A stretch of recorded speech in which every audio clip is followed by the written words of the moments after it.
Yeah, between two burns. Between two burns, yeah, between two burns. Come and join the convo. Jason and Ethan here to talk, yo. Chillin' while we filling up the room with cigar smoke. Hey, between two burns. Between two burns, yeah, between two burns. This be the show that you like. We always keeping it hype. We got cigars and a mic, talking the pipe and the pint. Let's go. Ladies and gentlemen, we are in for a treat today. Between Two Burns is honored, but I think we're going soft. We're going sensual. Relaxed. We're filling the room with pipe smoke. Oh yes.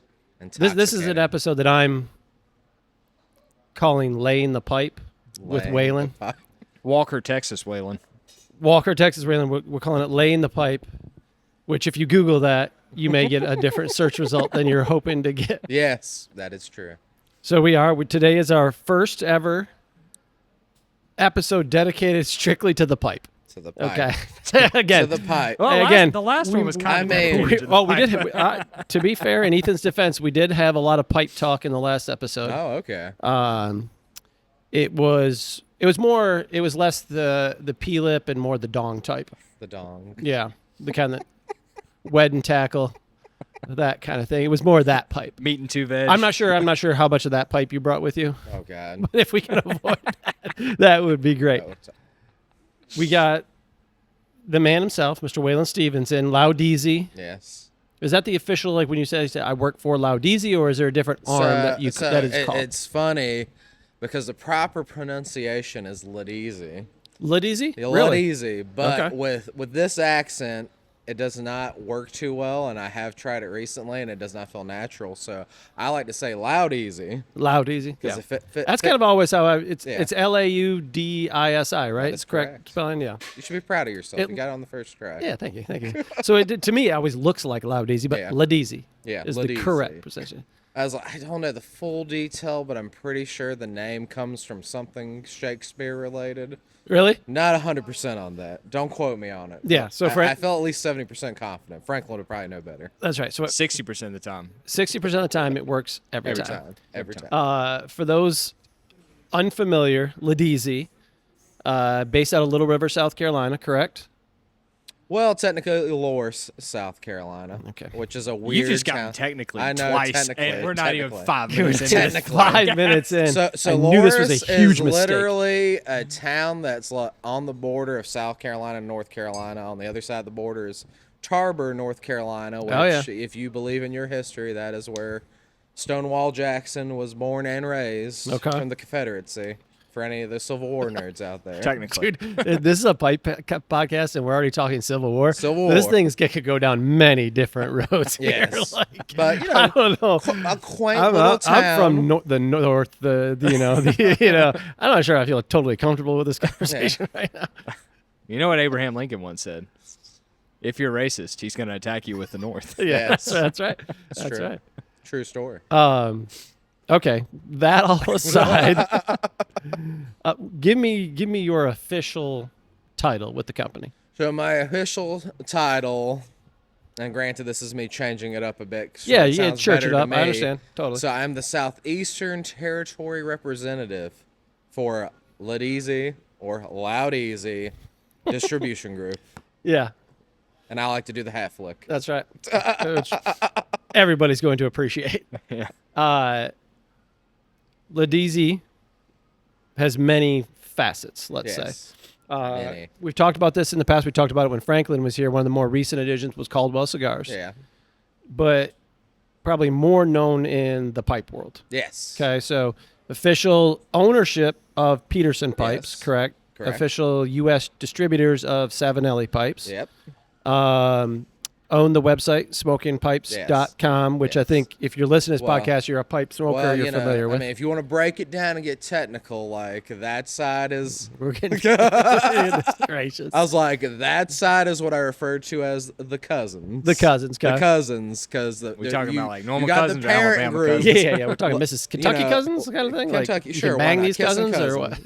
Kissing cousins. Yeah. So it's like Laudisi Enterprises. Yep. is like the parent company, and then it breaks down to Smoking Pipes, and then us at Laudisi Distribution Group. Okay. Yeah. Also a store Yes. in Little River. That's Yes. technically in Little River. Yeah, so that would fall under the Smoking Pipe side. The smoking pipes. So that's a traditional retailer, cigars, pipes, Yes. and the Pipes, whole 9 yards. You know, they got a beautiful pipe wall. They do have a nice pipe wall. Yeah, I mean, Yeah. they got a great collection of Savinelli, Peterson. They also have some French rop, I think is how you pronounce it. Selection of those pipes there. Then they got some very expensive Dunhills that Franklin recently tried to convince me to purchase. He's a bad influence. He really is. Yeah. I mean, I could give a 30-minute story of how he has influenced purchases I've made over the last 2 years. Yeah, no, that's fair. But overall, you're tasked with visiting retailers, selling the product from the business to business perspective, talking about. You're a pipe guy yourself. Yes. I would call yourself a pipe guy. Yeah. I would call yourself I a pipe guy. I was like, I'm not a super nerdy pipe guy. But Yeah, I'm a yeah, pipe guy. but a pipe smoker. Is this the first time though that you've been in the pipe side? Because you've always been a pipe smoker. I've always been a pipe smoker. But is this the first time you kind of really? I mean, you came from a retail background before going into the sales side, so you obviously dealt with that. Yes. But from selling it to a business perspective, this is the first time you've been representing pipe brands. Yes. Yeah. Yeah. And then you. No technical, just No technical, just that is a strictly that's a fucking yes or no question, sir. Okay. But then you're also tasked with the Caldwell cigar piece of it as well. And you guys, fill me in and correct me, but you distribute some other cigar brands still or no?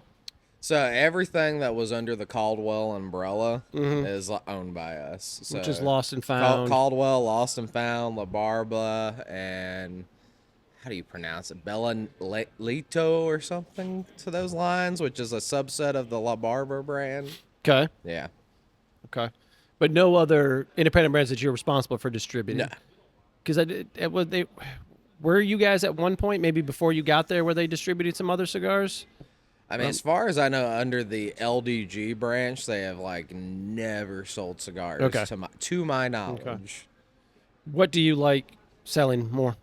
Oh, cool. Well, the thing with me is I just like selling quality products that I can help a business make money with.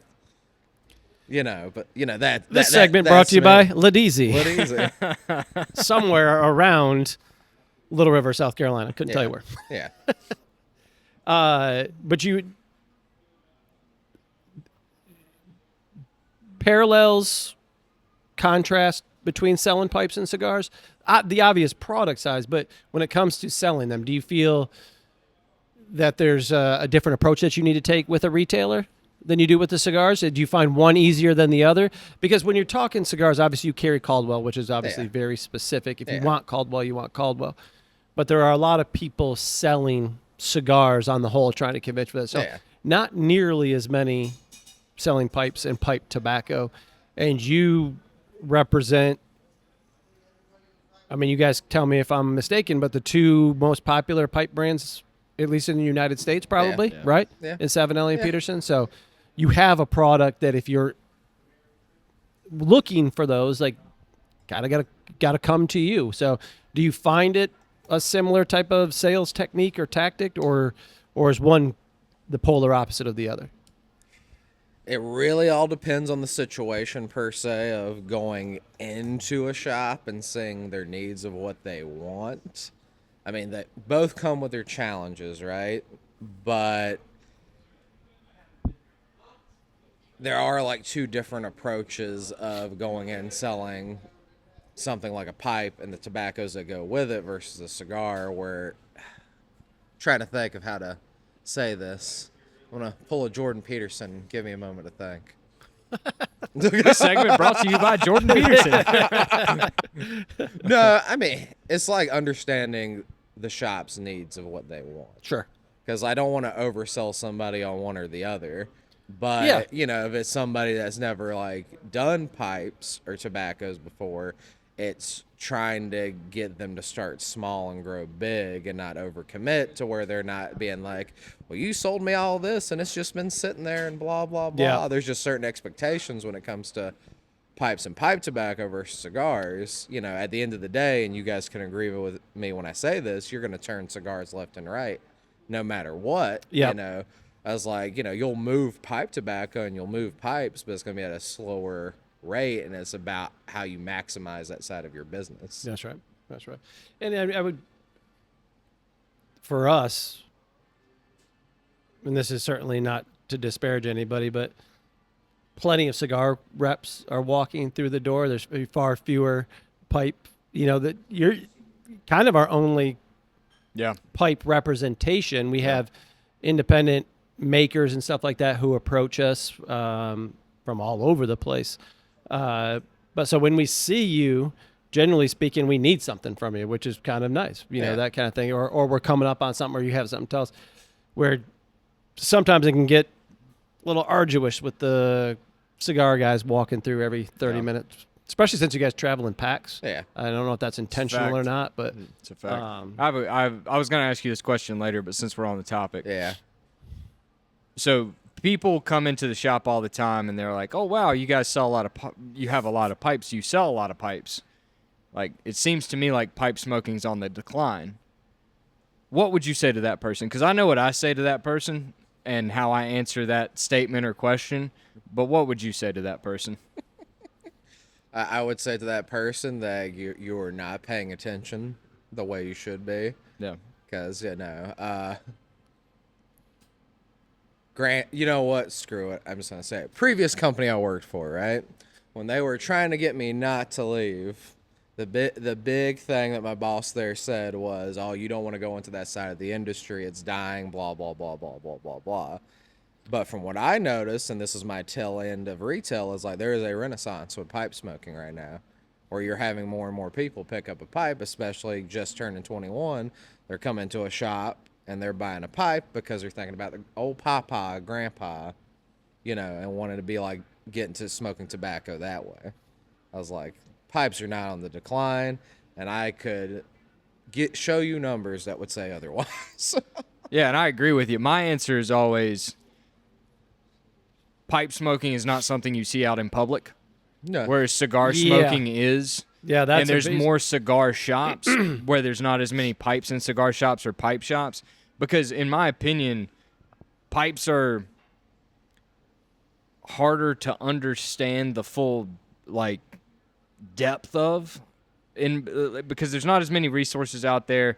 There's so many different shapes and sizes, so many different manufacturers. The entry point is also more expensive if you get a nice pipe into getting into pipe smoking than it is with cigars, right? Because a cigar, you can get into cigars, you can buy a $5 or $10 cigar and get a pretty good cigar. You want a good pipe, you know, the Rossi line, which 7Ellie makes, is great, but you're still talking 60, 70, 80, 100 bucks. Yeah. So entry point's a little bit higher, but would you also say the least expensive way? It is the least expensive way to smoke premium tobacco, correct. in my Yes. opinion. Yeah.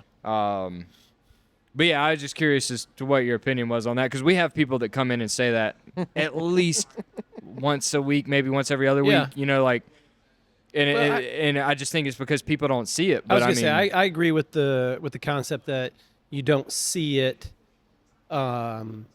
There's a technique and process that I think turns people off, like especially when you especially when you're talking about cigars, where it's like cut one end, light the other end. You know what I mean? Now there's more to it than that, obviously, to do it correctly and properly and get the most out of it. But you know, in a minute here, we're going to kind of go over the how to handle a pipe and how to do that, because I would call myself an absolute beginner, right? He's got light years more pipe smoking experience than I do. Partly, and I have pipes. I enjoy the artisan aspect of them, but there becomes this, whether true or not, preconceived kind of like time constraint and arduous kind of thing to it that I don't then move forward with doing, if that makes sense, right? Like, and the times that I do light up the pipe, I enjoy it. and I do feel like I shut down more when I'm smoking the pipe, like versus a cigar, because you feel like I drop the cigar down and think, but that's not really any more than you can do with a pipe. It's probably okay. Tell me this, like I'm not, especially if you leave a cigar for a long period of time, relighting a pipe, okay or not okay? And when I mean obviously relighting, but after a period of time. Yeah. So cigar, like after about, I don't know, for me, 30, 40 minutes is the window you have to relight it. Yeah, yeah. So what I've discovered with the pipe, I could like smoke like half a bowl out of this. Yep. All right, time to go to bed. Pick it up the next morning, light it up. Oh, really? And then the flavor's still there. Okay. Well, there you go. Yeah. Yeah, certainly. All right. So, again, this episode's all about pipes. What we're going to do over this is talk a little, not a little, but a lot about some of the pipes you brought with you, show us some of the different styles, pipe, tobacco, kind of go over these things. But first, because like I told you, I'm a beginner at best. And I think a lot of people who may be watching this or we put this out to are in the same position. I want to do a little pipe 101. Yeah. Okay? Little 101. Yeah, a little, let's, We're gonna Waylon teach you. Takes us to school, You're getting kind taken of to thing. school. There's I like no it. whiteboard or anything like that. But I do want to do a little pipe 101 from how to pack it, how to light it, how to enjoy it over time, cleaning it, keeping it, in good condition and those types of things. 'Cause I think the average, I see some of the stuff that comes into him where he's kind enough to ream pipes for people. And we're talking about people who've been smoking a pipe for 50 years. And you look at something and you're like, damn, like, Give you PTSD, man. Yeah, he's in the trenches when he's in there. So all I hear For is hours. Squeaking and grinding and exactly. Yeah.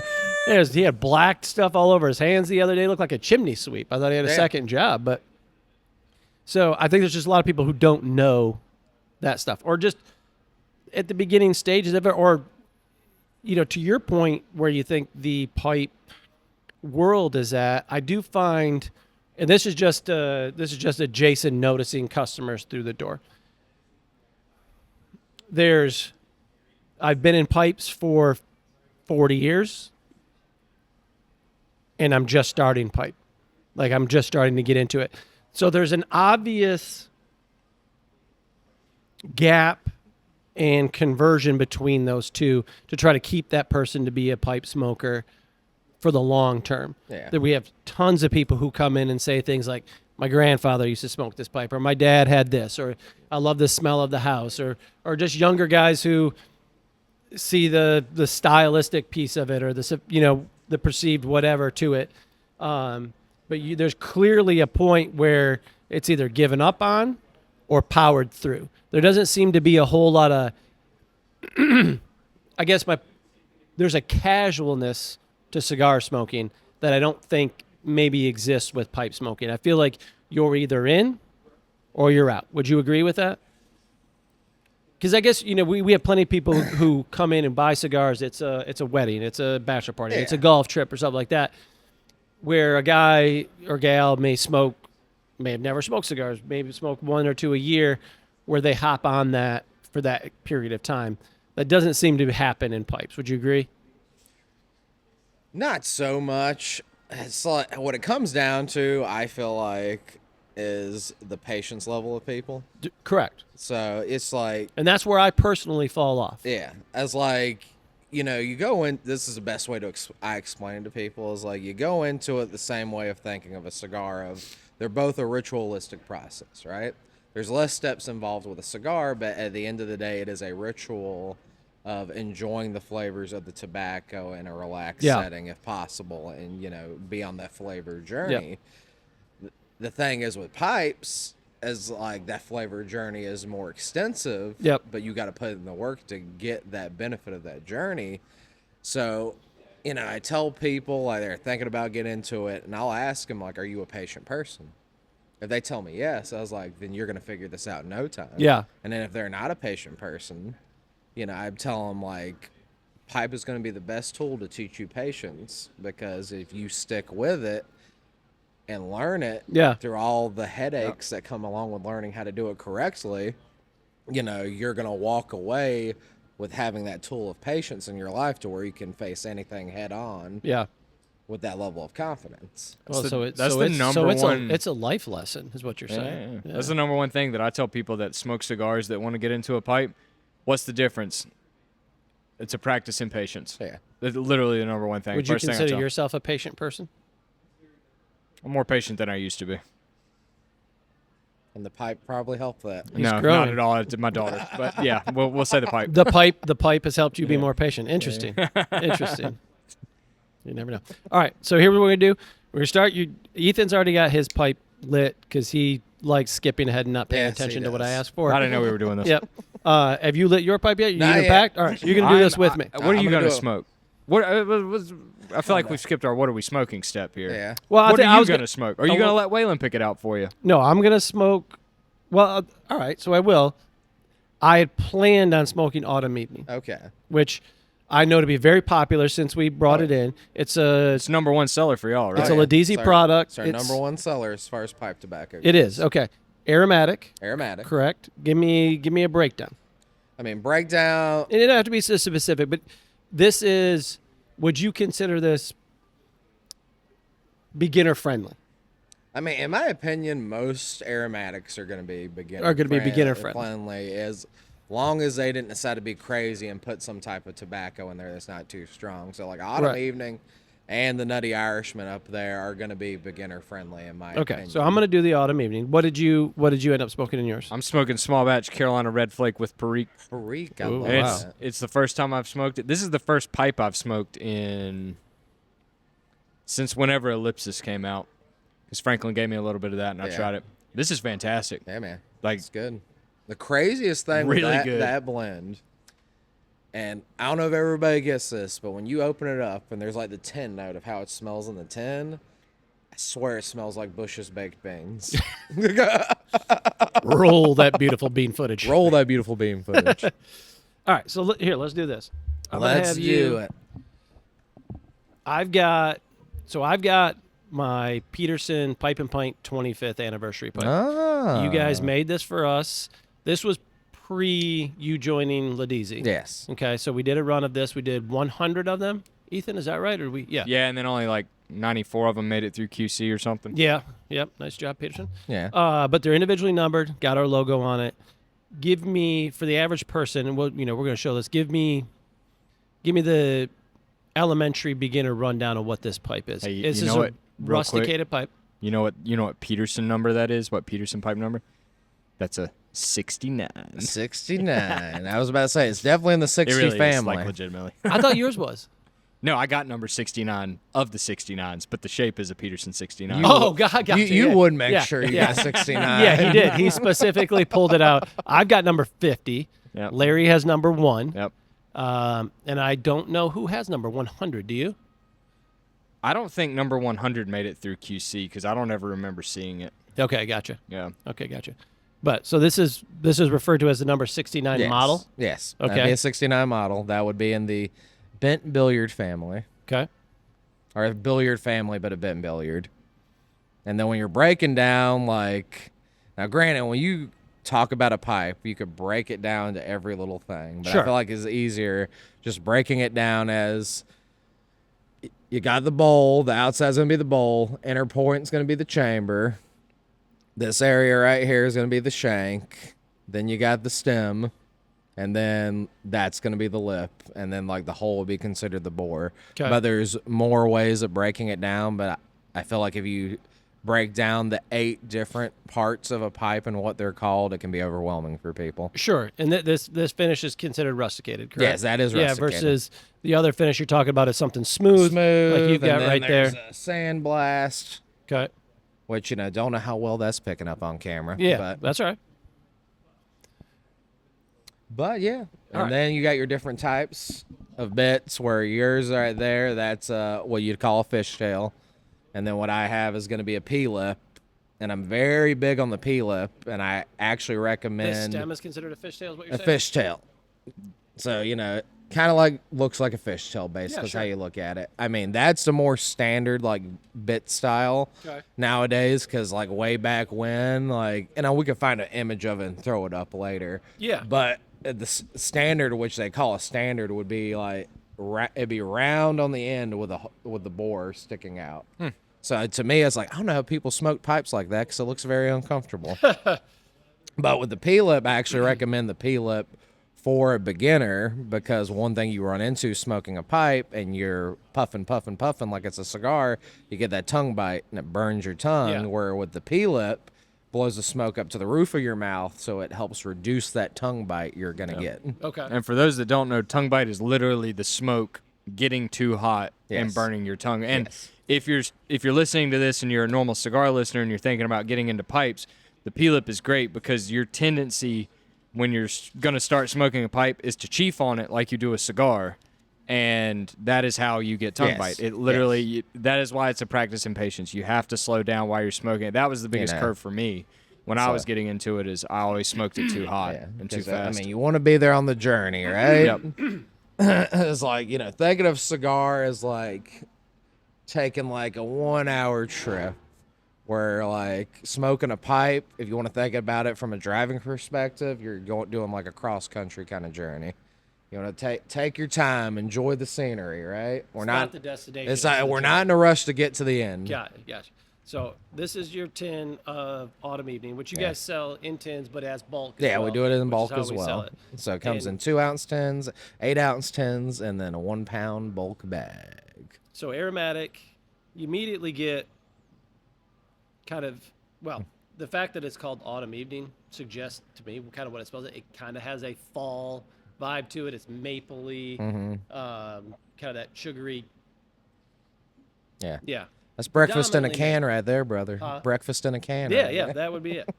All right, so what we're gonna do is, first of all, you're gonna help walk me through packing this thing and Yes. getting this thing lit properly. Yes. So, all right, let's do the steps. So there's many different steps you can take, right? Give me the easiest one. So,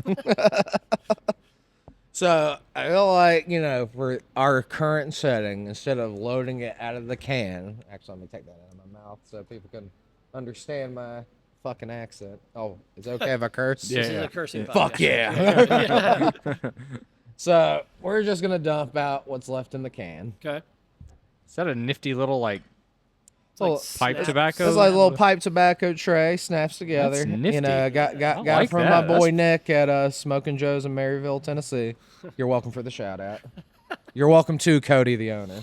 If they watch this, who knows? Waylon's trying to They take better over the watch podcast. it. So you Waylon's so- trying to get a separate show of his Yeah. own. So on the network.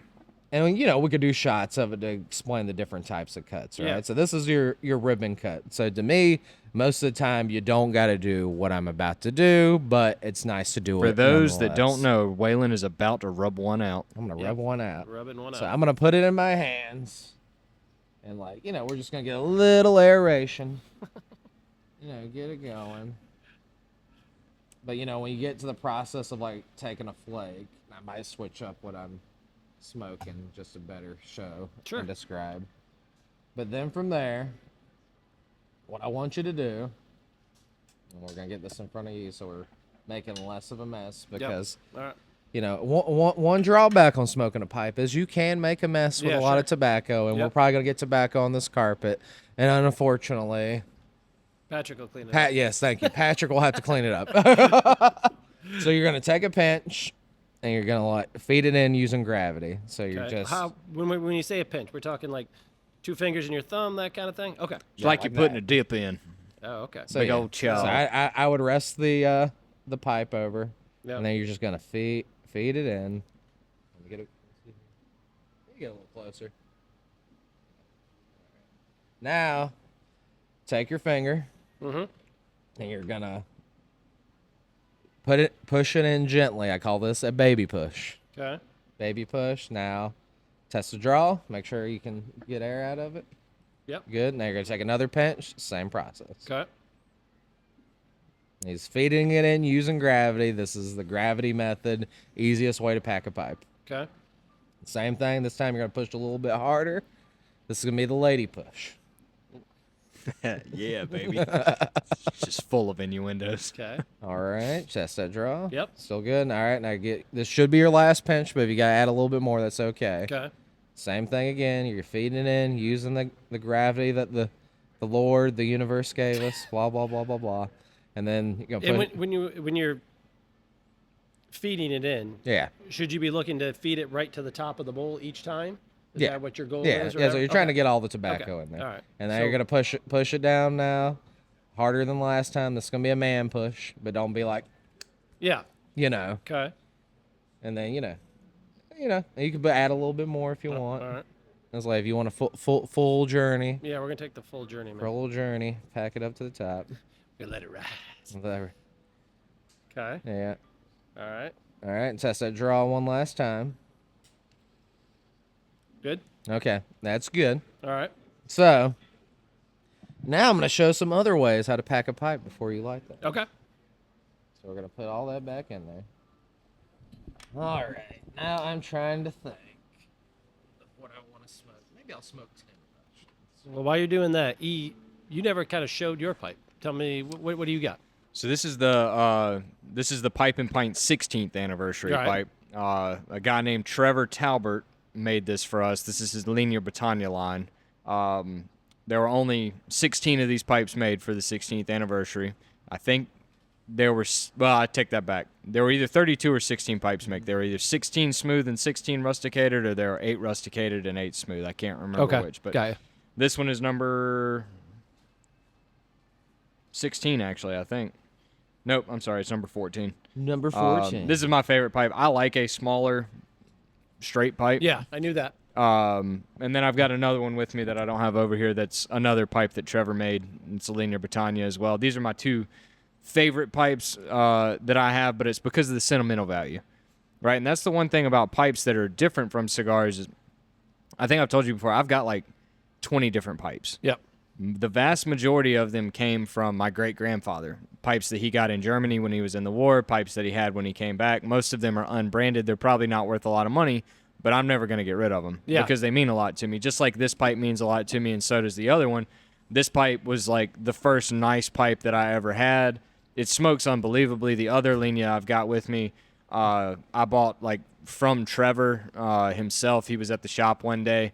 And like I said, I really like them. They have sentimental value to them. But with that being said, I've got a lot of Petersons. I've got some Savinellis too.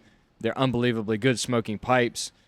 It's just pipes are really personal, right? And then I was just going to say, you talk about that anytime somebody comes in, especially when we're getting into that time of the year, holiday shopping season. Yeah. When maybe wives or girlfriends or whomever is coming in to buy a pipe or wants to buy a pipe as a gift for somebody. And I always tell them. unless they're just absolutely just dead set on buying that pipe, we're very much and Ethan does it very much in the encouragement of like, if you really want them to get a pipe here, why don't you get them a gift card for the amount the pipe would be? Yeah.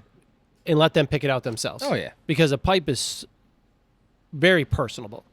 Yeah, if a woman's coming the in way, to buy a pipe the way for it somebody. feels, all of those things, the way it looks. Yeah, I always tell them, like, would you ever let your husband or boyfriend or whomever pick out a purse for you, sight unseen?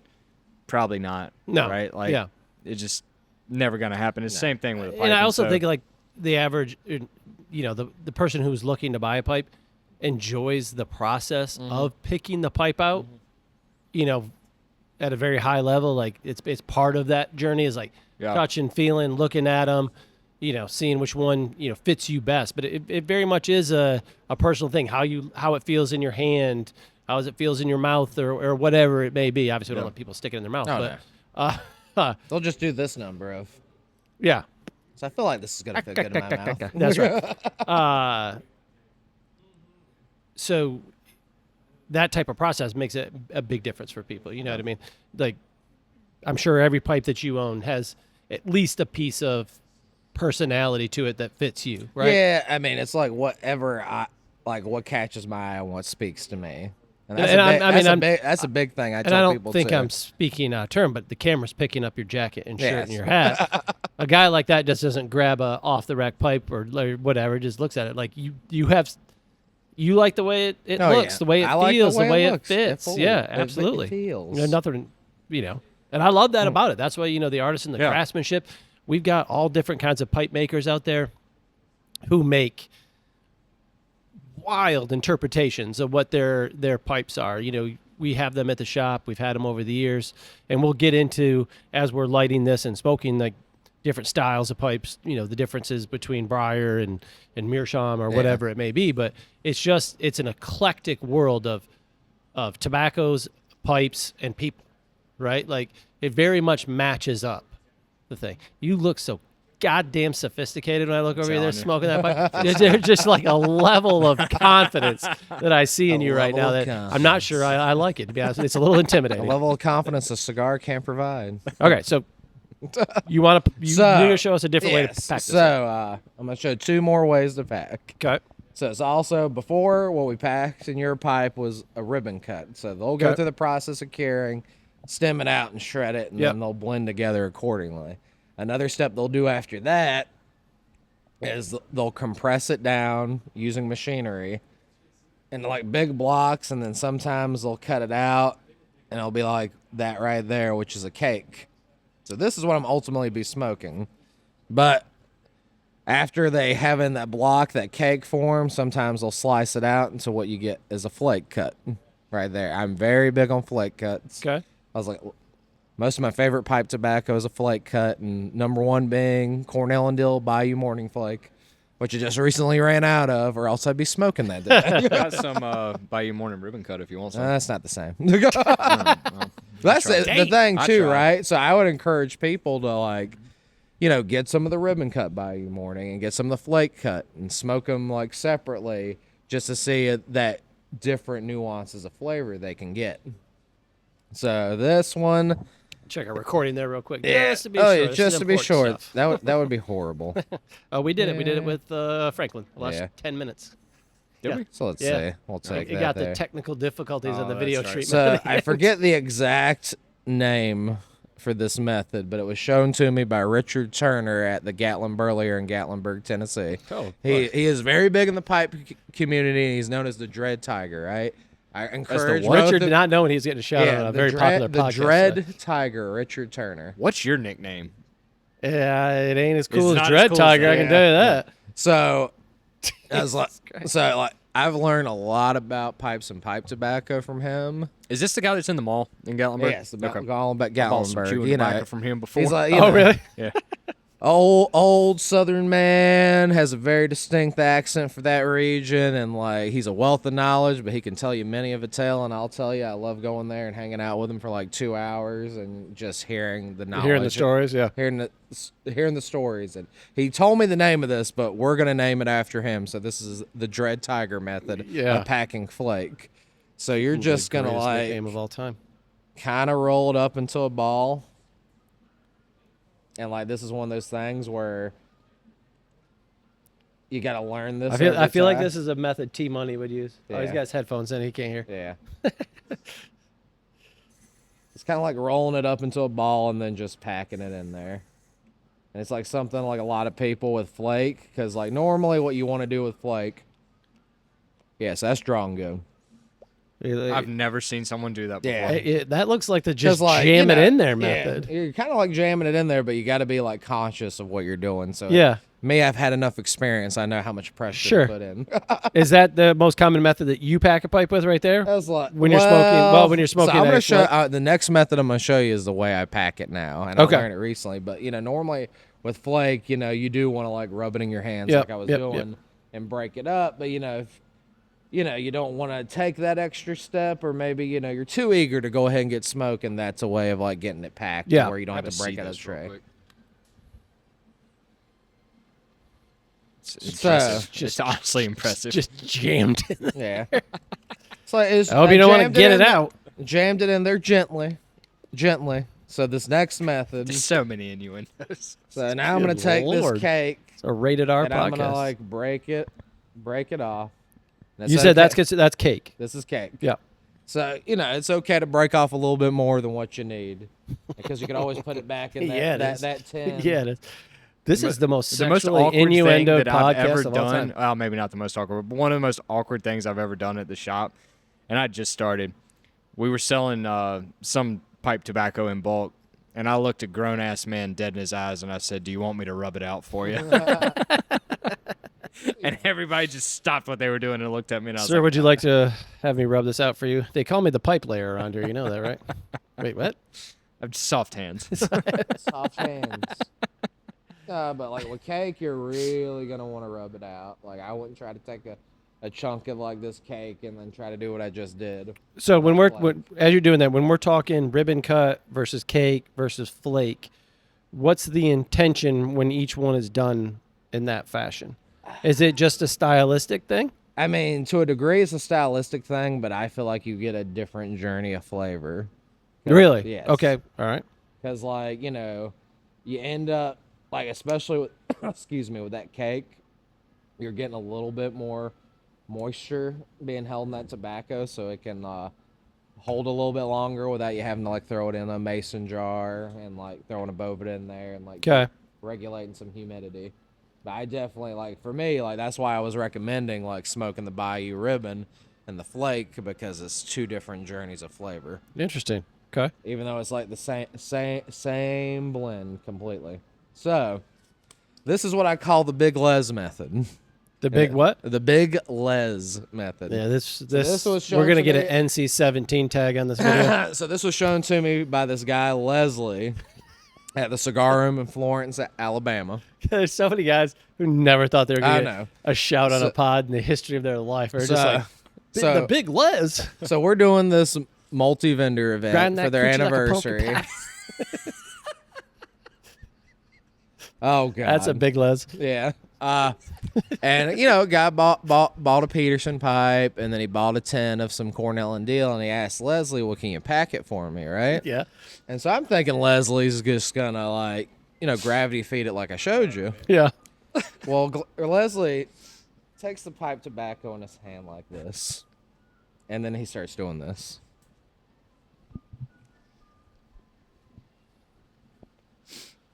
And like, I'm just like, what the fuck is he doing? Like, For those who can't see this, you're just listening to the audio. Yeah. Waylon's jerking this pipe off. Yeah. Just FYI.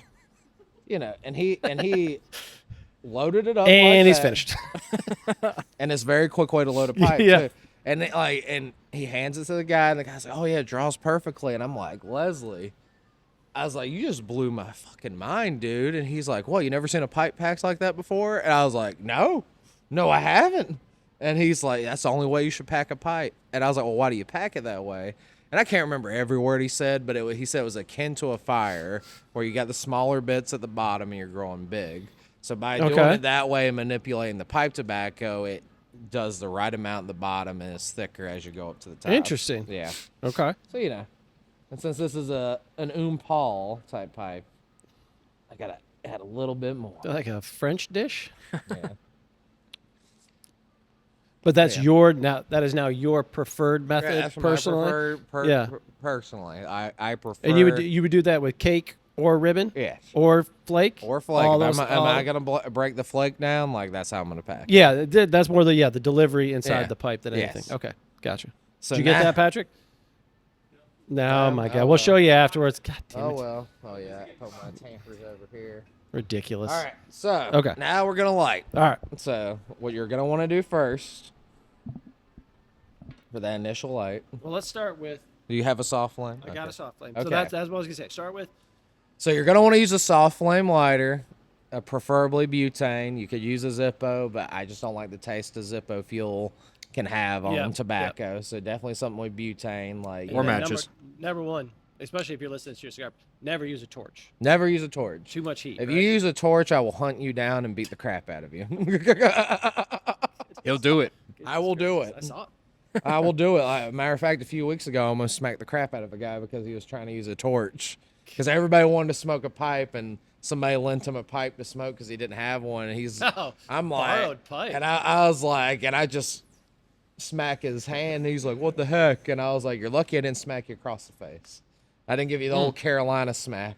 What are you smoking? So I'm smoking Captain Earl's 10 Russians. 10 Russians. 10 Russians. Oh. Yeah. So I will say, like, the Captain Earl's is probably one of the more underrated tobaccos we offer in our catalog. And what style is Captain Earl's? know. I was like, I have people given comparisons to like Frog Morton with some of the blends. Well, I guess Is more that like, English? yeah. Well, so that's I guess that more my question. Yeah, if we're I breaking say- it simplistically, you have as we're lighting this. Well, let's light it first, then we'll kind of go through the Yeah. tiers of what Yeah. we consider. So, all right, start All right, out so- properly here. So when you light it, get it lit. You're gonna wrong way. so Psych. what you're gonna want to do is take long, slow draws while you're like taking the flame around the bowl, That is not and my you style. don't have to put the flame right I on like the to go bowl. hard in, fast, and quick. You don't have to put the flame right on the bowl, Okay. right? So I mean, you can watch me and you'll get the idea.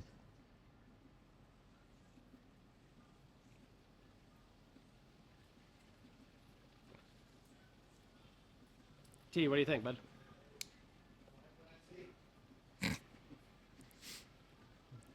This episode brought to you by T Money. Yeah, you need to fill the void with talking. Yeah, sorry, that's my bad. Does get a little awkward. You'll notice as you're doing that, there's long, slow draws, because we're trying to get that tobacco combusted and it's coming up. And I mean, you could probably, I don't know how well they can see from here, but you can see how that tobacco's risen. Yep. So you're gonna take your tamper, which you got one built in. So I was told, and you can tell me if I'm wrong. I was told that's always called the false light. The false Is light. that technical term for it? Technical term, but I Alright. just call it the starting Would light. you equate that to? God, that autumn evening smells good. Yeah. Yeah. Would you equate that to like toasting a cigar? Yeah, it's Initially, like the initially. same type of. So you're toasting. Yeah. And now you're just gonna take your tamper, push down what came up, and now when And we're, what kind of pressure are we talking about here? I mean, just to get it flattened down. You don't have to like manhandle it. Okay. I think this is one of the hardest steps for Good, people yeah, that are yeah. starting out to get used to, They because either don't- yeah, hard enough. correct, yeah, you either tamp it too light, and the flame, you're not keeping the coal on the tobacco, because there's nothing on this tobacco that makes it want to burn, right? And heat rises, so the only thing keeping it lit is you tamping that hot ash down onto the fresh tobacco, and then you drawing the flame down into the tobacco by smoking it. But that false light's so important because it establishes that layer of coal, basically. Yes. But getting it right, if you tamp it too light, you're not going to do that. If you tamp it too hard, you're going to restrict airflow, and you're not going to be able to smoke the pipe. So I think that's one of the hardest things for people to get right when they're starting out. Yeah.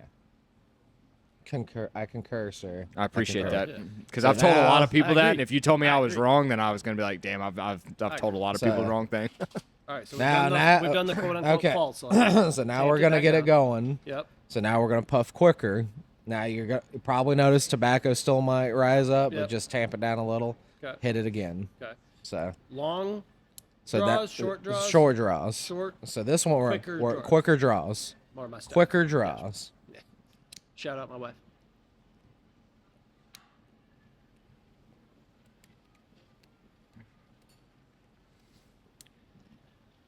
I'm not doing a good job of filling the void here. But I will say, that really smells good. Oh yeah. It smells so good. It really does. It smells so good. Now, is there a visual cue, like when you're, for those like myself, when you're smoking a cigar, you're done doing that, you kind of blow on the end, a lot of people do, whatever. You can visually see that ember at the end of the cigar, right? To Yeah. kind of cue you as to, oh, well, I've got a spot here, or I don't, or whatever. Do you get the same kind of visual cue on this, or is Yeah. it more? Well, you can see I mean, if you're looking down at it while you're lighting it, you could tell certain spots you didn't hit as well. Like with me, I say I got that pretty good, and you. So maybe my outer ring of it needs it Yeah, better? I was like, just like that side, but I mean, also as you smoke it, it'll spread. Because there are sometimes when you don't get a good proper light on a cigar, and then sometimes it'll Yeah, you gotta even touch it up. it can even Or it can itself, even even make itself out. Yeah.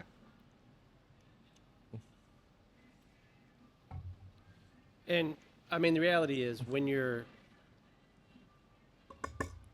learning this, there's going to be it's baby steps. Yeah. You know, a cigar you can pick up and be taught and probably get the handle on the process pretty quickly. But listen, you're going to need to relight this thing, right? Like Yeah, you're going to you're have to gonna- keep touching it up And until that- you and get that's where until I you get feel your like- own personal technique. And I feel like that's where a lot of people get frustrated, is like how often they feel like they have to relight it, but there are ways of getting around that. So, like one thing you can do, periodically as you're smoking, just take your tamper. Tamp it down. When you're doing that, what kind of a scale of 1 to 10? What kind of pressure are you putting on your tamper and pushing that down with? Maybe a 1 or 2. Okay, so real light pressure. Yeah. Yeah. Light pressure, because over time that ash is going to start building up, and if you can keep it leveled with the ember, you can keep the pipe lit a lot longer without having to touch it up with your lighter. Right. And and a lot of people don't know that, and that probably comes from nobody really teaching them. Yeah. Because I feel like another thing is that not enough time is being given to properly teach people all the nuances of how to smoke a pipe. Yeah. Because another thing I learned too, now I wouldn't recommend doing this while we're, still at the top of the bowl, but The old chimney method. yeah. No. Which you're kind of, at that point, you're choking air off to it, basically, or? Well, you're basically making it in an oven, right? So Yeah, you're creating helping more of a helping the vacuum in there Yeah, where it's really putting a lot of. That's something that I used to do way too often, and because I wanted to smoke it like a cigar. So if I wasn't getting good smoke production, I would chimney it, and then it'd get hot, and then I'd get tongue bite, and then I'd get pissed off. And that's a good point too. If you're used to that heavy smoke and constant smoke production of a cigar, that's not necessarily the case with the pipe at all. So your visual cues on it can be a little make you believe that, hey, this is not doing what it's supposed to do, because if you're comparing it to a cigar, it's just not going to be the same. I mean, because you're not going to get a whole lot of smoke coming from the pipe like you would a cigar. Right. I mean, there are certain pipe tobaccos that can help reduce that level of thickness of smoke, but if you're smoking a pipe and you got a consistently thick smoke the whole time, you're smoking it way too fast. Too fast. Too fast. Yep. Okay. And that is my number one problem. That is my numero problem. A big thing that can help show you if you're smoking it too fast. If you feel like it's a little too warm in your hand, Yep. just put it up against your cheek. Mm-hmm. If it's burning your flesh, guess what? Too hot. Way too hot. And I've been talking so much, I feel like I gotta get this relit. Well, I'll fill the void here because we'll talk about pipe tobacco real quick since we're smoking now. So we always tell people at the shops that there's 3 kinds of pipe tobacco, and I know that the umbrella is that's a generalization. This is you're a brand new pipe smoker. I'm not trying to overwhelm you with information here, right? Aromatics, Virginias, and Englishes. Obviously, there are branches to that: Balkan blends, Virginia Perique, whatever, fire cured, But those are the 3 main ones that we always tell people about, or how we categorize it. From what I've seen. Actually, how about this? Give me a number. How much do you think of the pipe tobacco world is aromatic pipe tobacco? Whew. Honestly, I think it's a small percentage. You think so? Really? You think it's a small percentage, but more people smoke aromatic? Kind of like the 80-20 rule? Because the only reason I'm asking is because y'all's number 1 seller is an aromatic. Yes, it's an aromatic. The number 1 seller in the world is 1Q, which is an aromatic. I know, but it's in my journeys and the people that sit down and want to talk to me, granted they're seasoned pipe smokers, so they're probably kind of out of that aromatic phase. But I feel like I meet more of those, more niche, I guess we'll say, pipe smokers than I do meet the ones getting into it a lot of the time. I'll meet a lot of the newbies when I'm doing a pipe show like I'll be doing with y'all here shortly, but November the 22nd. November. We'll talk about that later. Yeah, we'll talk about that later. Yep. But anyway, but it's I thought I would see more aromatic pipe smokers on the road, but I feel like that's not the case. It's maybe they're the type where they don't feel confident hanging out at a lounge and smoking an aromatic pipe because that surprises me. Yeah, that surprises me too. To be honest with you, if I was going to answer the question you just asked him, I would have said 70+%. So 75 was the number I had in my head, if not 80. But that's just because looking at numbers and looking at volume of pipe tobacco that we sell, bulk pipe tobacco specifically, I bet 98% of the bulk pipe tobacco we sell is aromatic. Yeah. And then obviously most of the tins that we sell are going to be Virginia Perique blends, English, Balkan, fire cured, whatever. That's interesting. Yeah, I don't know. That's just my experience. Yeah, like, sure. You know, it's just it seems like the social butterflies want to be like those. Yeah, now English smokers, the Yeah. vapors, your Virginia and Perique is what you Yeah. would call a vapor, by the way.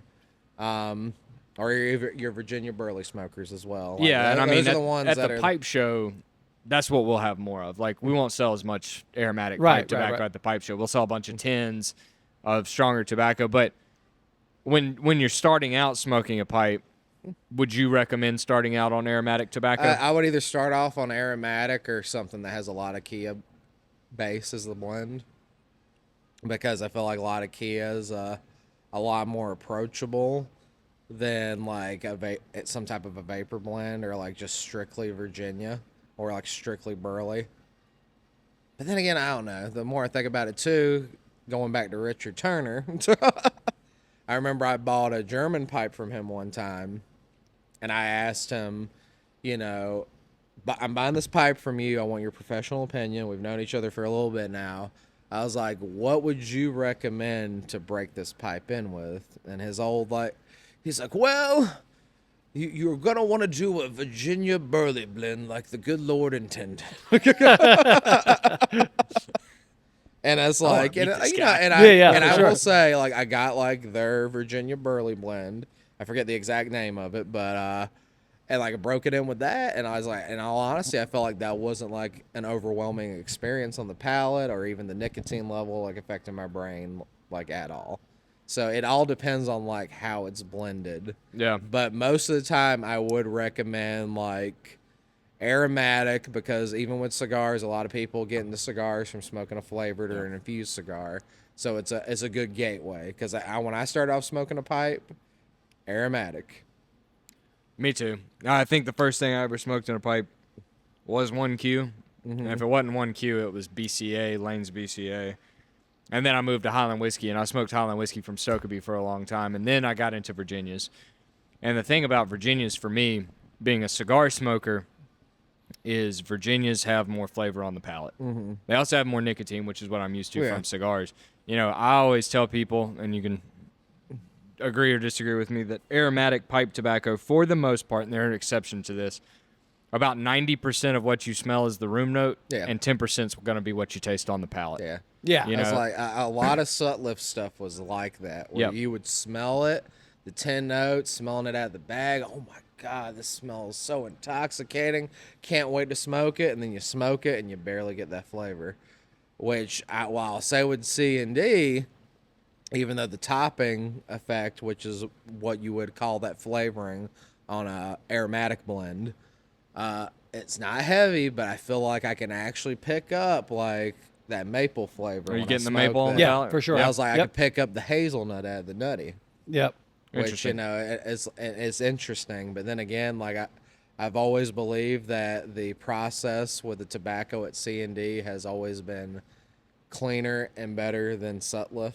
I mean, may Sutliff rest in peace. Yeah, may Sutliff rest in peace. But like they would put way too much fucking topping on their shit. They still sell creme brulee, and if I weigh out any amount of creme brulee, my hands smell like creme brulee for the rest of the day because it's so wet and so sticky. Yep. And there's plenty of people that love that, absolutely love that. But I'm much more of a fan of what you guys do, because Autumn Evening is very aromatic. Like, you can smell it through the bag when we get it in, and it's very aromatic now while you're smoking it, but it feels cleaner on the hand when you're weighing it out and whatnot. It actually looks like, this is going to sound silly, especially if you haven't ever seen Sutliff tobacco, but it actually looks like tobacco. Like, Sutliff creme brulee and spiced rum looked like chewing tobacco to me. Yeah. Like, it was ribbon cut chewing tobacco. That's how wet that stuff was. You could put like a 10 of just about anything Sutliff next to Cornell and Deal, and you could see a dramatic difference in the quality of the tobacco. And that's not to say Sutliff made bad tobacco. They make great tobacco. It's just fascinating to see the difference between the two, because then on the other hand, you've also got number one pipe tobacco in the world, which is Lane 1Q, and it doesn't look flavored at all. And it's a light top dressing, I know, but it's just so interesting to see how everybody kind of does it. But what y'all are doing at Cornell and Deal, in my opinion, is the best stuff on the market right now. So, and when we're talking about it, so our tiers. You've got aromatic, and there's no particular order. You got Englishes, and then you've got Virginias. That's kind of our generalized breakdown. Yeah, very generalized. And That's his and generalized like you said, breakdown. I just put it in 2 categories. yeah. Well, actually, I have my own 3 categories. There's your aromatic smoker, your traditional tobacco blend smoker, and then the hybrid person that likes to enjoy aromatics and like your Englishes and Virginias and all that stuff. And amongst the aromatics, it goes all over the place. Yeah. Like this is automated, and you have the 1Qs, but we have creme brulee, we have espresso, the flavor. Cherry, right? Cherry, like that's the one cherry, that it vanilla, whiskey, the flavor palette. It's all over the place, everywhere. So you kind of pick your poison there, can get whatever you want. And then so let's say Virginias. What's the distinct separation for the distinct gold star that makes it a Virginia when you're talking about it? It's more so the flavor is going to be sweet and can be citrusy. Okay. I mean, we go burley, that's going to be predominantly earthy, but you can get like a cocoa espresso kind of element to it. A lot of Kia is going to be, I'd say it's woody, similar to like a Kentucky Fire Cured, but there's more of a sweetness, like a florally sweetness to it, if that makes any sense. I don't know if you'd agree with me that or not. I don't like Laudisi. Yeah. So, and then really? Laudisi is very much a love-hate is thing. like one of those weird ones to where it depends on the process of it. But there's times where like, Perique can be like citrusy, and there's other times where it's umami, depending on how like it's cured. Gotcha. So, and then you go from that into the Englishes. What's the distinct vibe that Englishes give? I don't know. To me, it's like a lot of the English blends I've smoked that I've enjoyed have been like a lot of Kia base. Okay. So it's like a lot of Kia seems to be the starting element, and then they go from there. Like, with Virginias and stuff to like try to add in that sweet factor, and then, maybe some Perique to get maybe that umami effect, or add a little bit, add a layer of citrus. Even though you're kind of getting that level of citrus from a Virginia. So for those that are listening that have never smoked a pipe before and have never smelled pipe tobacco before, right? And you tell me, agree, disagree here. Everybody knows, well, most people know what the difference between bourbon and Scotch is, right? I always tell people a Virginia is more like a bourbon, whereas Englishes are more like Scotch, because Laudisi does have that smoky note, and that goes back to how Laudisi used to be cured back in the day, when they would do it in Syria, which now you don't really get anything out of Syria because of the war and whatnot. They used to cure it. Cyprus, I think. Yeah, is where Cyprus it's coming is from the now. big one. When they did it, they would fire cure it, but you're in the desert, so there's nothing to burn. There's no wood to burn, right? So they would burn camel shit. And that's how they would smoke it, and it'd give it this really smoky smell. And now they don't do that, obviously, but it's kind of how like they're peating the Scotch. It gives it this really smoky aroma to it. Yeah. Yeah. Wow. Yep. Hell, one crazy thing I read one time back when they were growing in Syria, like they would be growing so much tobacco that they would hang it up in the roofs of their houses, and that's how they kind of discovered doing that curing effect that way. Interesting. I didn't know that. Yeah. Real quick, what should I smoke? Oh God. I just smoked Carolina Red Flake. Smoke Carolina Red Flake. I don't like is there English. anything up there you haven't smoked? Well, in I haven't smoked Carolina the I vast mean, Red, I majority already of- have the 10 Russians out. so if you had the want to try. Yeah, but I don't Carolina like Red Flake. Laudisi. Where I don't does like Laudisi. where does Carolina Red Flake fall on? It's a Virginia. It's a Virginia. Virginia. Perique, yeah. So it's like, so the what he smokes is like probably somewhere 80-90% Virginia in that blend, and then like a small percentage of Perique. Okay. Where traditionally with that blend, most of the time it's just strictly Virginia. Like it's just a bunch of different Virginias, like across the Carolinas, sometimes like out of other regions. But I'm trying to think. I've had Briar Fox before. Lean in here, Waylon, Lean in. and break down kind of what you brought with you that you're going to show and tell me a little bit about. So what you're smoking was the something Earls. Remind me. Captain Earl's 10 Captain. Russians. That is considered a Virginia. That this would be like a Lakia base blend. Okay. So Which doesn't really fall into either of those categories. Yeah. Okay. So I wouldn't recommend that. Director's cut HU. Oh shit. Did you just knock it off? Jason. Well, We're doing so good. I messed up. the good news is, it's a cake, so you know. Oh, you yeah. didn't lose all of You it. didn't lose all of it. You know, It'll add character. there's some carpet in there now that might add some good flavor. We'll There you see. go. See, exactly. There's always a silver lining. I mean, so the warps that we just started distributing, Yeah, I might smoke this. like the way those are blended is to actually encourage a cigar smoker to try out smoking a pipe because there is like cigar grade tobacco in those blends. Is it good? That's good. That's my favorite. This one is? Yeah. All right, so you said I'm probably going to smoke both of them because I Yeah. want to try this. I may smoke half a ball of each. What was the HU that you said? The to try? HU, the director's cut there, Which one? This one? that big 10 right there. Is this a Virginia? Burley and Perique. Is it fire cured, Kentucky? Yep. And it's got some bullseye flicks in there. Ooh. Tiny little ones. Yeah. For anyone that Yeah, right is there. watching, A little guy. little bullseye yeah, flake yeah. right Yeah. there. Smells good. And then I know we sell Nutty Irishman. What is Virginia English? What is Nutty Irishman? So here's the thing. Our catalog is so big Yeah. that it is impossible for me to memorize every single tobacco Oh, in I'm it. sure. Because like there's so many pipe tobaccos. I was like, even with and then there's so many different pipes to remember and stuff like that. So I don't care if you're gonna judge me for picking up this 10 right now, just to see if it gives us an idea. But I Yeah. feel like most of the time, So most of the time with aromatics, they tend to not list the tobaccos that are in there. Yeah. But if I had to guess, there's definitely some Virginia in there, and probably some Burley. Okay. But it's just really telling you like the flavor experience Okay. on the back.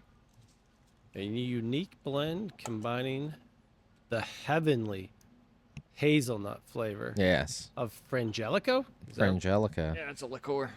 Liqueur. Okay. Would this be considered an aromatic? Yeah. Yeah. Is that an aromatic? That's okay, an gotcha. aromatic. All right, gotcha. That's our number 2. English That's, breakfast. Yeah, English breakfast. HU English breakfast. That's a Virginia Latakia. yeah. So I know that Virginia because it Latakia. says it right Yeah. on the front. I mean, it says it right there on the God, front. you're good. Thank Yeah. you. He's good. I mean, Quick it helps. study. Thank It you. helps. Thank you. Bijou? Yep, Bijou. Bijou. Yeah, so that's gonna be Virginia. It's, Eastern North Carolina, Red Virginia, crown this jewel. Yep. That's a flake cut. And then you got your spark plug. That's another one I think is a cake. Okay. But that one's gonna be like a Lakia base too. I picked out a lot of Lakia blends that Ethan's probably not happier on the table. Yeah, he's not a Latakia guy. That's like I just grabbed a bunch of stuff out of the bag and threw it on the table. All right. Well, speaking of the things you threw on the table, right now you've got about half a dozen or more pipes on there, including the one that you packed with where you jammed it. Yeah. Show me some differentiation. Different breed. Yeah. For the average person, we talked about how personable it is for anybody who chooses a pipe, but you got different size bowls, different names for things. Like that one right there, for example, this one? right there. Yeah. That one? So that So is that a bulldog? Is that what that's called? no, No. this is what you would call an author. Author. An author. Okay. Because you feel like you're studious and you're going to write a novel and holding this pipe is what I like to That's right tell up my people. aisle. Right up my So aisle. this You is, get some leather patches on your So tweed jacket. yeah, tweed jacket. So this is a Savinelli whiskey 320 KS. So interesting thing about this pipe is part of their flavored series. So when you buy this pipe brand new, there's actually a layer of whiskey in the bowl. No kidding. Okay. So you get that added flavor of whiskey. I'd recommend smoking probably some Virginia Burley blend or something that's not going to be too heavy in Laudisi or especially Perique, because it can overpower and you don't get that experience at all. But, all through that would be in the apple family of shapes. Okay. Because, I mean, if you kind of look at it from the side there, it's somewhat reminiscent of an apple. And I mean like the fruit, but there is like what's called an apple bowl. Is there, so a person's coming in and we're talking to them about it, is there a different smoking experience based on shape, size? So, like a bowl size, for example. Obviously, Yeah. you can get very, the pipe Ethan's smoking. I would consider that. Would you consider that small bowl on that one? Yeah. This is probably the one I'm smoking is probably medium. Consider that medium. That's about standard. Standard. Standard. So standard would be medium. Okay. That's like like that, like with the I would consider that with large. the whiskey, like that's a larger bowl. Yep. But like at the same time, it's probably gonna smoke just as long as what your bowl size is, in my opinion. It's just what I would consider a. Oh, that probably just made a loud noise. My shoulder rubbing against the mic. You're good. You're good. Like this one, like that's a big bowl, like a deep, very deep, yeah. deep bowl. Yep. Just to give you an idea. And of course, this is a Savinelli autograph sandblast, so one of a kind pipe. There's no two pipes like this in the world, and I'm proud to own this. Yeah. That's a nice pipe. But is that going to give you? Is that still falling into the style piece versus like the smoking aspect? It's more of the style. So, in all honesty, right? You have people out there that say like a bent stem is gonna smoke differently than. So that was kind of leading me into my actual Like a question. straight stem. Is that a fact or fiction statement? Like, this does better than that. That does better. But the air travel, this and and that, or is it really just boiled down to personal preference? Like this, like they're gonna smoke.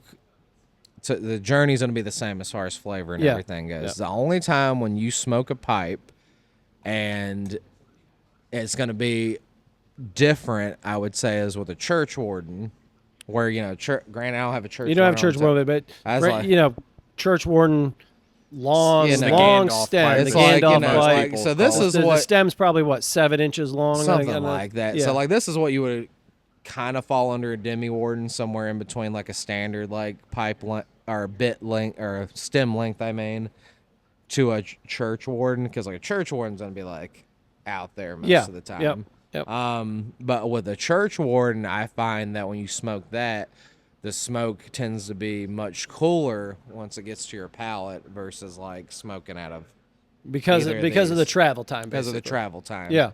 That time it takes to get to your mouth, I feel like it cools it down a little bit. But other than that, like there's no difference from, to me, smoking like this Paul shape to a straight billiard. Yeah. So it really does boil down to it's a style thing. It's a style It's a thing. personal preference. And You're not going to get, because you can get, we find, if we're talking cigars, yes, different sizes of the same cigar should have the same blend, but it doesn't always typically smoke like that, right? You get down to a smaller ring gauge Corona or Lancero, I think a lot of times you're getting more wrapper to binder filler ratio, and it can, while it's still in the same wheelhouse, right? Like I feel like you can get a different, well, maybe not drastic, but a different experience from it than, let's say, a 60 ring gauge, where that ratio is more to the binder filler, filler, than it is anything else. But you don't necessarily see that with bowl size on a pipe, you don't think? No. I was like, to me, it's like, so we talk like about a corn cob, right? Real cheap pipe, or even sometimes with certain like lower quality briar in a basket pipe. I feel like once you make that jump up from there to like a quality briar, you do get a different smoking experience with a quality briar versus like a lower tiered kind of quality briar, basket pipe, or a corn cob. Corn cob definitely smokes differently than like briar would. Where do you think that threshold is? There's an obvious threshold from a corn cob into really any briar. Yeah. But where's that point when you start paying for the pipe maker versus the pipe itself? As In your honestly, opinion. Obviously, this is, I'm not holding you to anything or anything like that, but it's true with anything. Any product anybody buys. There is a threshold for which you are paying for a luxury name in a lot of ways. And it's not to knock the quality of it, but, we pride ourselves in giving great value. Like, we love and it sells very well, your guys' Rossi line, which I would consider that a value Savinelli. I mean, would you agree with that statement? I would agree. Yeah. That's definitely an entry level if you're trying to get into Savinelli. But go ahead. But I was gonna say, but for me, quality, look at all that, still up there though. Yeah. You know what I mean? Like, Yeah. I feel like you're getting a lot of bang for your buck out of a Rossi, in my opinion. That's same with Rossi, same with Molina's. As I tell people, you're going from that corncob basket. Next step up would either be a Molina or a Rossi. Some of the Molinas, for your average Joe that wants to make that next step, you're looking in the 70 range up to 100. Where Rossi's, you're a little under 100. Going up to right around 100. Yep. So that would be that step of we're getting away from, pardon my language, but shit. Yeah. No, I agree. Yeah. And then getting into that realm of quality, and then in all honesty, from there, then it becomes what you like and see, and what fits you or what you feel like fits you that you want part of your collection. Because like me, I said this before, right? It's a pipe has to speak to me before I buy it, and I tell people when I'm doing an event, what here speaks to you. There's at least one pipe here that's saying, buy me, buy me, buy me. Yeah. And I was and if you have that feeling, then just spend the money on it. Some people be well, I don't know, price, blah, blah, blah, blah, blah. Well, if your gut feeling tells you that you need to own that pipe, then just buy the pipe. Yeah. Spend your money now, make more later is what I say. I like this guy. Yeah, that's an interesting thought. Money's no object. What are you buying? Pipe-wise. I mean, for me, Petersons are going to be my favorite brand. Always have been. Because here's a better question. Yeah. What is it that you personally look for in a pipe that fits you, your personality, your style? You said you like the P-lip, correct? I mean, that's your preferred. Give me the rundown of what you like. Or are you eclectic across the board? It kind of doesn't matter. I mean, if you kind of look at what I've got here, it would all be considered weird to, I feel like, the average pipe smoker. Okay. Because, it's we go from this. You don't see a lot of guys smoking Paul-shaped pipes. I was but, I do gravitate towards a bent stem because I do like to let it rest in my mouth. Yep. Now, granted, who knows if you can understand what I'm saying right now. Yeah. But that's easy to, it's easy to, Hot. Got a new pipe. hot pipe. He needs another pipe. Reload. But, it's easy to rest in the mouth, plus the biggest thing I love with pipes is the pontificating factor. You can point at somebody. Yeah. Point at you at home. Very much can do. Yeah, you can do that. You sir. That's the funnest thing Oh, with an pipes.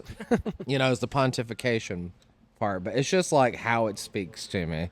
I mean, and I love sitters. I love the 304s, the 302s with Peterson. And when you say sitter is a pipe that literally can sit up on a table or just like got that. that flat bottom It's to got it. that flat bottom to it. It's even like this, way older Peterson. This is an outdoor Peterson before Laudisi purchased them. It's a good little nose warmer, little guy. Yeah, you call that. What would you? If a person was smoking with that short of a stem, is it gonna smoke hotter? I was you'll definitely in the winter months, you can definitely feel that heat coming off. Yeah, but I was gonna say. I was but the smoke would be a lot hotter coming out. So you wouldn't smoke it necessarily differently. No, I was maybe a little bit more methodically. So that way, because again, this one doesn't have a P-lip, so you don't want to get that tongue bite, and since that travel time's a lot different, then be a little bit more conscious of how you're puffing. Is what I say. I mean, and then heck, even if we go back to this pipe, right? I feel like a lot of people wouldn't want to own this pipe because it looks too weird. But I love it. I was like, I saw this at the wall at the trade show before we even started, and I'm like, yeah, I'm buying that. Because I know, like, somebody's going to see that and want to have that as their showpiece pipe at the shop. I was like, this has to be part of my collection. But yeah, so what my gut tells me, if I see something, like, I'm going to get it. Like, when I started with the company, they told me I could have a pipe for free. I picked out that. Because I always wanted a Sitter Peterson with a spigot system. Okay, so that's what I was going to ask you, what the difference between that stem is than your average. Yeah. So, I mean, 100% silver right there. But what the coolest thing about the spigot systems, you could be done smoking this, take it right apart and clean it.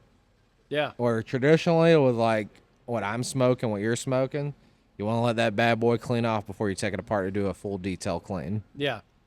Okay, so that leads me into maybe the last part of Pipe 101, which is, all right, you've got your pipe, you're smoking whatever it may be, you've enjoyed it.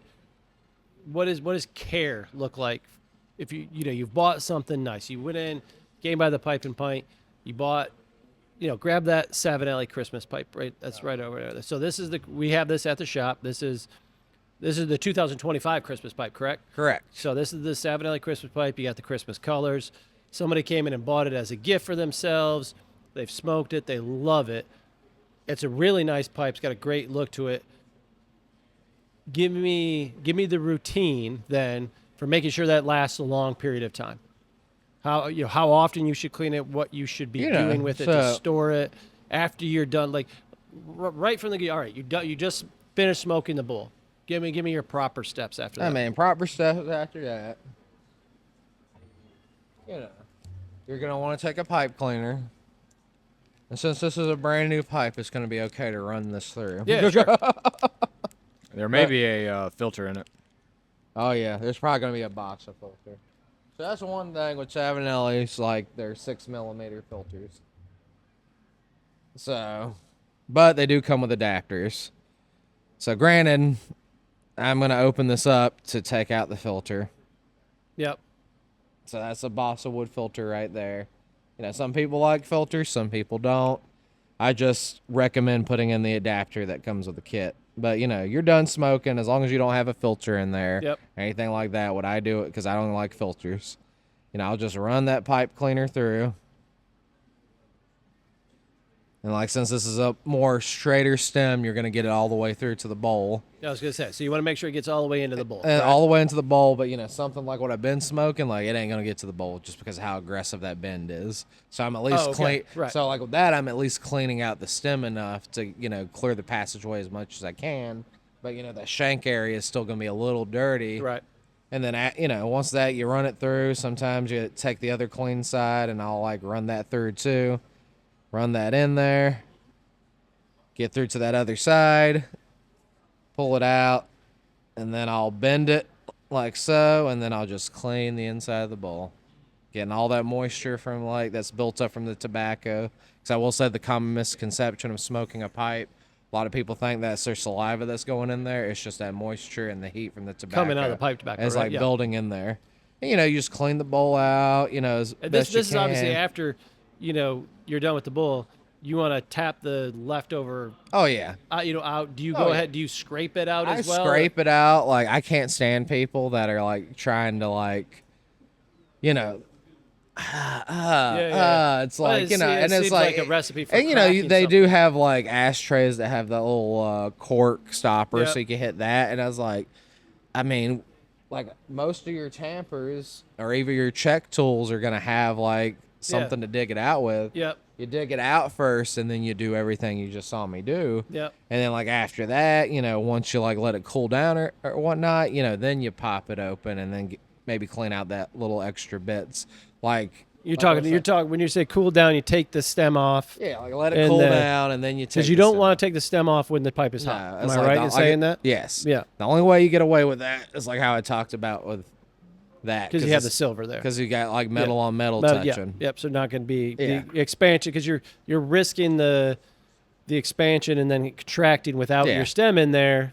and it not fitting anymore, basically, Yes. right? Yes. Or breaking off inside it. Yeah, That too.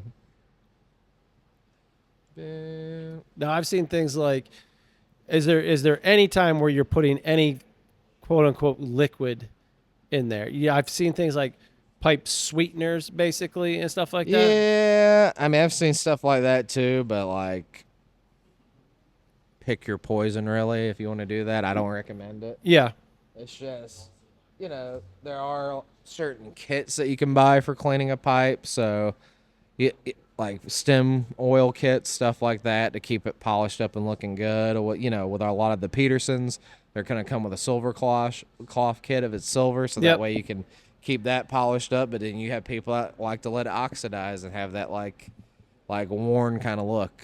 yeah. Me, I like shiny.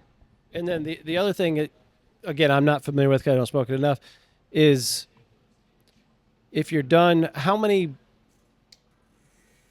often is it okay to smoke your briar pipe? Because what's the word I'm looking for here? The question I'm trying to ask is, I've heard that you need to let it sit. Let it dry out. You let it dry out. You're not supposed, you shouldn't, or is that a misnomer or misconception? I mean, it's down to preference. The way I look at it is that briar is a very resilient wood, to where, let's just say there was a candle here and I just left this sitting next to it where the wood was touching, right? Yeah. It's going to burn the outside, but it's not going to burn through. Right. Because that's why briar is like the perfect wood to smoke tobacco out of. Yep. Is because of how resilient and tough it is. Like, I might smoke the same pipe 2 or 3 times in a day. And that's okay. And Yeah. that's okay. But what about multiple days in a row? Would you smoke the same pipe 2 or 3 times a day? Yes. 3 consecutive days in a row? Yes. Okay. Yes. I mean, granted, I have a collection, so, I do like to rotate and, smoke through. And I've always, so the one pipe we haven't talked about yet, and we could probably finish up on, is the meerschaum pipe. Yes. Which I've always understood that you could basically smoke that an unlimited amount of times without having to be concerned about the moisture in it or anything like that. Is that true? I mean, I don't have a whole lot of experience with meerschaums, Yeah. but my biggest pet peeve with meerschaums is how hot that bowl gets so quickly, so it turns into you're because holding... a meerschaum, if you're unfamiliar, which I am, I know what it looks like. If you're at a pipe shop, it's the white pipe. Yeah. For lack of better terms. Meerschaum's somewhere between a salt and a clay. Yeah. And the problem with meerschaum at this point is it's overmined, right? So meerschaum was primarily coming from Turkey. Yep. And it's a non-renewable resource, right? Like, what we've got of it's what we've got of it, and they've mined so much of it that finding a real meerschaum pipe these days is really hard. And if you do find a real one, it's probably going to be horrifically expensive. A lot of the meerschaum pipes that you see today in pipe shops are a synthetic meerschaum, which is basically a paste that they then put in a oven to cure. The problem with those is they don't smoke anywhere near as good as what real meerschaum does, and they can fall apart real easy. They break really easy because you've got micro cracks and crevices because in the pipes. You're basically pressing something together. So what we're talking about with meerschaum is true what's called block meerschaum. If you ever see a meerschaum pipe, a lot of them will have stickers on the bottom of them. They'll say block meerschaum from Turkey. That's a real meerschaum pipe. That's going to be a good pipe. If it's $20, it's not real block meerschaum. It's not worth buying. Yeah.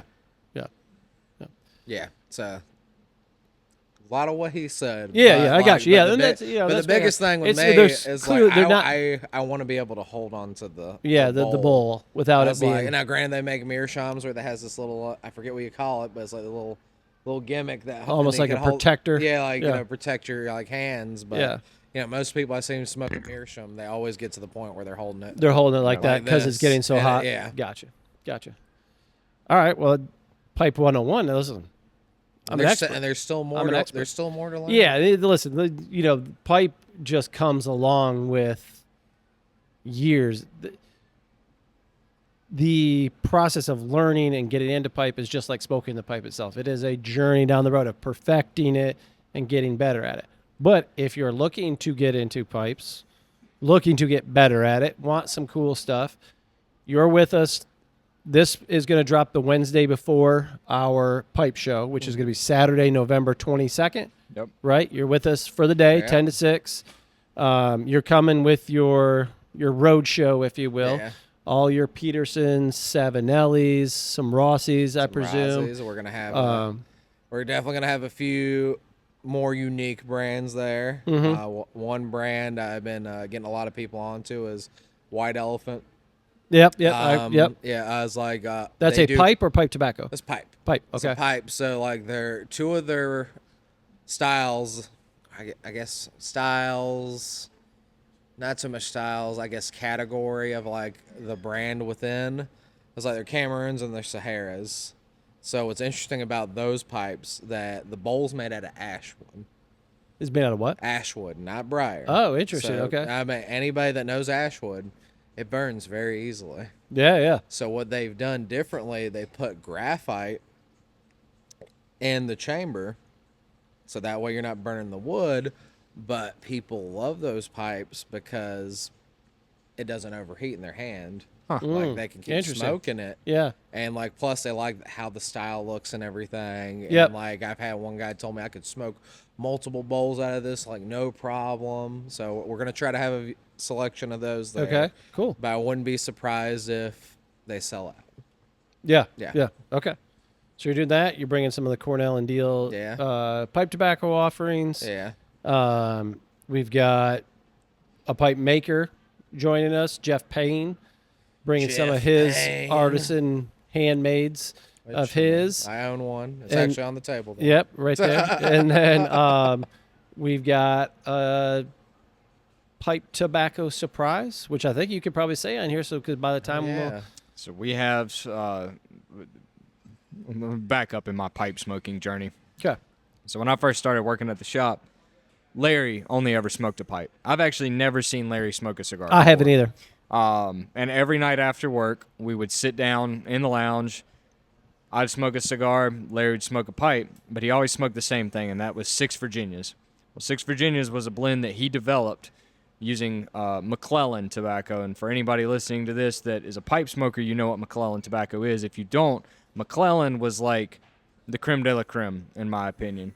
They made the best Virginias, Englishes. I mean, I absolutely loved their tobacco. It was really unique.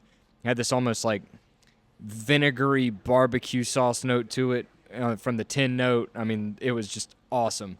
But the flavor of it was just, it was unbelievable. Anyways, well, McClellan in 2018, 16, somewhere between 2016 and 2018, I don't know, somewhere around there. The family that owned McClellan decided that they were going to close the business. Not because they were doing bad, but because they wanted to retire and they didn't want anybody else to have their blends or recipes. So instead of trying to sell it, they decided to close it. So what Larry did is Larry bought, 50 pounds of McClellan tobacco, and he made a metric heap ton of 6 Virginias. So we actually still have some of that, and we're going to be tinning it up, and we will be selling it at the pipe show. Oh my.